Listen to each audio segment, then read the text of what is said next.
today's episode, we are reviewing something that's been highly requested by many subscribers.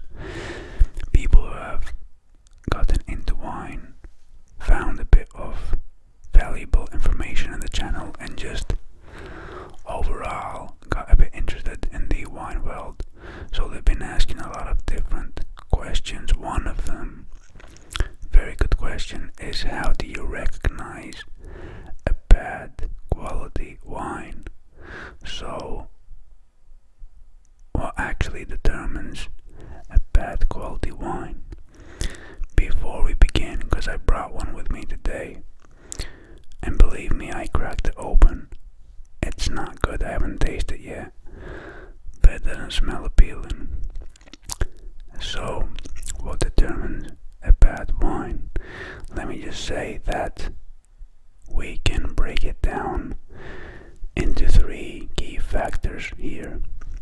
So it's different when a wine has gone off, which means that it was perfectly fine at some point, but we opened it, we left it open for a long time, and consumed it after, let's say, a week or two, maybe more. This means that the wine has lost its touch, has got in contact with air too much, and, well, it's just past its time. So wine should be drinking, if not the same day, at least the day after that. So maybe this is the case with a perfectly fine bottle of wine, or maybe even you've purchased a bottle that should, let's say for example, be opened in 2022, let's say. That's its peak, its date when it should be opened, and you decide to leave it or you forget it. Maybe you don't even store it correctly, and you open it 2035. I'm just gonna go on random numbers here, but just to explain, just to show you what I mean and to explain the point I want to make. Maybe you open it, so let's say at 2035, it means that this has been past its peak for 13 years. So the wine, at some point, maybe it could be magnificent, but as of 2035, when you're drinking it, it's ruined, it's gone off. Keep in mind that wine does not last forever, and it's a great myth that the longer you age the wine, the better. That's not true. Every wine has to follow its personal schedule, where it meets its peak, the perfect time to be consumed, and then it starts decreasing. So this is factor number one. We're not talking yet about a bad wine. We're talking about a wine that's gone off, okay? So this is the first factor. The second factor would be if your wine is corked. I'm sure you've heard this before. So what does it mean when a wine is corked? Inside the natural cork, we're not talking about Stelvin or synthetic cork here, or screw caps. Obviously we're talking about natural cork. So inside the cork, sometimes, pretty rarely actually, but it does happen, there's nothing you can do about it, you're just unlucky. Sometimes there is a natural, I'm not sure what to call it here, it's a bacteria or a fungus, I'm not sure, but inside the cork there is developed a TCA. TCA stands for, I'm gonna get this wrong, it's trichloroanisole. So that's the fungus, the bacteria, I don't know what we really call it, that has been created inside the cork, the natural cork, and it actually makes your wine, it destroys the wine. You will immediately recognize it if your wine is corked. The percentage, the annual percentage, has been set at 6%, which is pretty high in my opinion. I think it's less than that in my personal experience.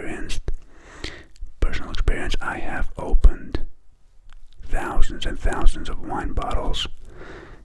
Only 3 times in my life I came across a corked wine, but maybe I'm just lucky. And it's not the producer's fault, it's not your fault as a consumer. It just happens sometime, nothing we can do about it. This is very unfortunate. If you happen to purchase a great, even expensive wine bottle and it turns out to be corked, this is a disaster. But these things happen. And the third factor that we're going to talk about regarding bad wine is the actual bad quality wine. So the wine that's been designed, that has been produced very poorly, and the final outcome is bad. Here with me today I have a Greek wine, a Merlot from the Peloponnese. I'm not going to mention the producer. I'm not going to even show you the label, just the back of the bottle. It's a Merlot, 12% alcohol by volume, dry red wine. The design of the bottle is not bad, to be fair here, but the price was very low. This is the first indicator. The price was €3 for the bottle. I don't know why they set it so low. In my personal opinion, if I was producing this wine, which is a bad quality wine, I would not set the price so low, because it's an immediate tell that something's going wrong here. Why do I mention this wine? Well, first of all, I'm a bit biased because the price is very low. Yes, that's a huge indication that the wine is bad. Otherwise, why would the producer place it at such a low price? Second of all, as soon as I opened the wine and poured it into a glass here, I mean, it's a Merlot, how bad can it get, right? I haven't tried it out yet. I don't want to try it out, to be honest. But I did like a small sniff test. And the scent you get in here, there's no reason for me actually to even swallow it, but the scent you're getting here is not pleasant. I'm gonna give you some indications on how we can describe a bad wine. How can we evaluate it and know that it's bad? First of all, let's go back to the previous factor we mentioned, which was the wine that's past its age, has been opened, and has gone off. Okay, so the indicator for this would be, first of all, the color. It might have even lost a little bit of color. You will detect what's the word I'm looking for? Cloudiness. Okay, so when you look at it, it'll be a bit cloudy. As soon as you smell it, it's gonna go towards vinegar more than wine.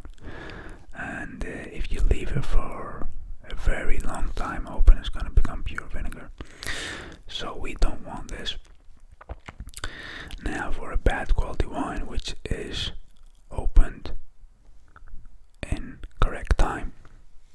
For example, this bottle right here. This keeps on moving, I think, for some reason. I have to tighten the microphone a bit. Excuse me. Maybe it's better. Okay. So as I was saying, man, I really don't wanna drink this wine. Anyway, so the major tell here is gonna be the scent. The flavor is not gonna be pleasurable, I'm sure, but anyway. So let's give it a smell. Let's sniff it together, and let's leave our comments.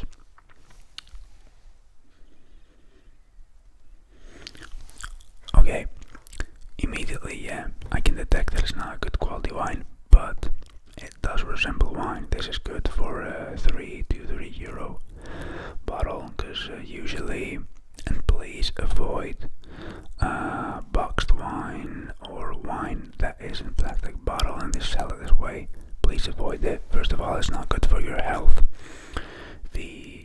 numbers here are much higher than they are supposed to be, you're definitely gonna get like a light headache, and you're gonna get tipsy very, very easily, even with just drinking one glass. So please avoid these cheap wines that we just mentioned now. And this does resemble wine, which is good. Can I say that it's a Merlot? No way.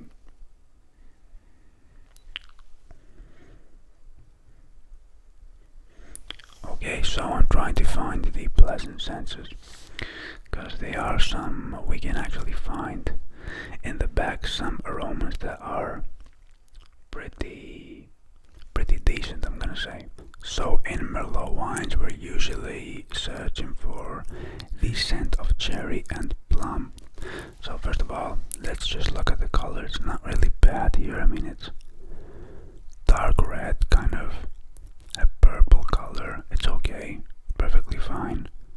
So if I was just to look at this wine, it would be perfectly fine for me. But on the nose now. Okay, so I do get just a little bit of fruitiness here, which is good. Because, you know, some wines, some bad wines that we've tried out, you don't get anything that don't even resemble wine. This does remind me of wine, which is a good factor here. But yeah, it's not good, guys. I mean, how do we know it's not good? First of all, you get the scent of something wet. Okay, whether it's like a wet carpet, a wet dog, a wet, I don't know, it's just something with that has absorbed humidity. Kind of like a basement that's been closed and hasn't been aired for a long time. I really don't want to drink this, but I'm gonna do it for you guys. Okay, cheers.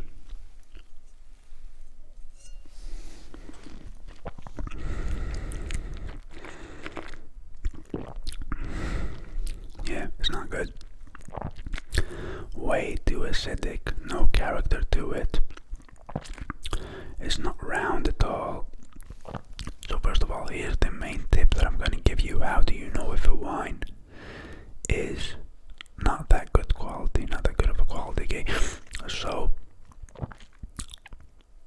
okay, just think of this for a moment. Even if the wine tastes perfectly fine, even if it smells okay, as soon as you take a sip and you see that there is no ending, I mean, you just drink it and completely goes away. You have no finishing, no long-lasting aftertaste, nothing. This is a key factor in which you can, let's say, evaluate a wine and know if it's good or bad. Okay, the acidity in this wine is very high. There's no structure to it, no character, no balance. The acidity is over the roof. It doesn't taste like, it does taste like wine, which is, I want to be fair here, which is something good, but it's low quality, definitely 100%. Once more,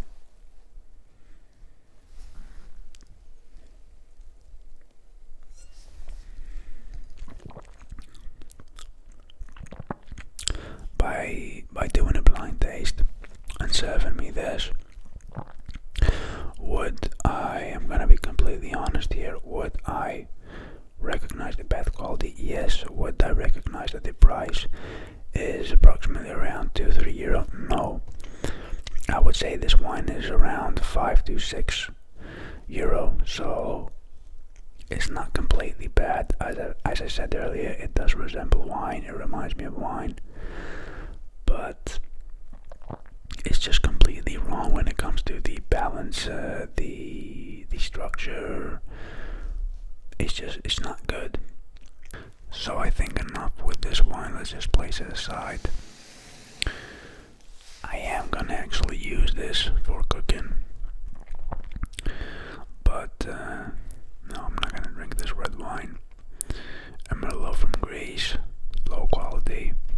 I mean, you do usually get what you pay for when it comes to wine, and enough with this specific wine over here. So what I want you to keep in mind is, trying out a bad wine, how do you evaluate it? The last and the finishing, okay, the ending, no aftertaste, no flavors. The scent, if the scent resembles something wet, then you know it's not good. And also I want to mention something about the corked wine that we previously talked about and discussed. So the main scent of a corked wine, and you can actually compare it to a bad wine, to a very bad wine. And if your wine is corked, which I hope you never come across this situation, if it's corked, it's going to have a scent of a cardboard. This is like the major factor here, the major scent that you're gonna get. It resembles cardboard. It's pretty much the same, even wet cardboard. So if you smell this, place it aside.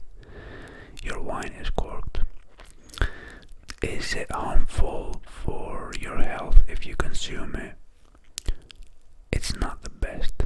You're not gonna end up in hospital or whatever, but it's not the best to drink a corked wine as well as a bad wine.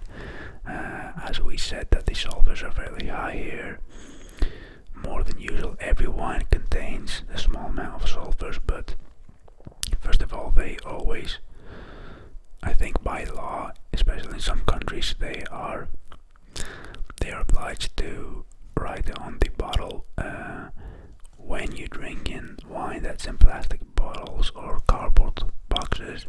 They usually don't give away this information, and they usually try to create the wine using the most basic and simple methods, and sometimes they even cheat and put in things that are not supposed to be there. So please drink responsibly, as we mention in every video. Not only this, please, if you're into wine, go the extra mile, even if you cannot afford it. I'm not talking about spending like big money here, spending the big bucks, but you know, if you're gonna drink a cheap wine, make sure it's 5 or 6 euros above. Don't go for the 2 and 3 euro, because the difference here between these two prices, the range here, it's huge, believe me. And that's all for today's video. I hope you enjoyed it. This is Wine ASMR, and I'll see you guys soon. Take care.